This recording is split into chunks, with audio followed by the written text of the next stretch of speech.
Hello everyone, welcome to my new mini vlog.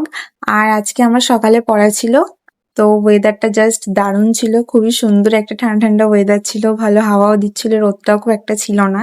তো আমার তো খুব ঘুরতে যাওয়ার মন হচ্ছিল, বাট যেতে তো পারিনি। সো যাই হোক, পড়া থেকে এসে এখানে ব্রেকফাস্ট করে নিয়েছিলাম, মা একটা ভাজা করেছিল, তো সেটা দিয়ে রুটি দিয়ে খেয়েছিলাম। তারপর একটুখানি পড়তে বসেছিলাম, কারণ বিকেলে আবার পড়া ছিল। আর আজকে লাঞ্চে একদম সিম্পল খাবার খেয়েছি। এখানে আমার ফেভারিট টক ডাল, তার সাথে ভাজা, ডিম সিদ্ধ আর চাটনি ছিল। আর তারপর খেতে খেতে আমি স্প্লিটসভিলা দেখছিলাম। আর বিকেলবেলা তো পড়া ছিল অ্যাজ ইউজুয়াল। সো পড়া থেকে ফিরে তারপরে খুব খিদে পেয়ে গেছিল বলে ডো অ্যাজ ইউ লাইক থেকে দুটো পেস্ট্রি নিয়েছিলাম। বাট আমার অতটাও ভালো লাগেনি, মোটামুটি লেগেছিল খেতে। আর রাতে ছিল আমার ফেভারিট বিরিয়ানি, মাটন বিরিয়ানি, যেখানে মা আর আমি গেছিলাম খেতে। আজকে ডিনারটা তো জাস্ট দারুণ হয়েছে, অসাম হয়েছে। মাটন বিরিয়ানি তো আমার মানে খুবই ফেভারিট, এটা আর বলতে লাগে না।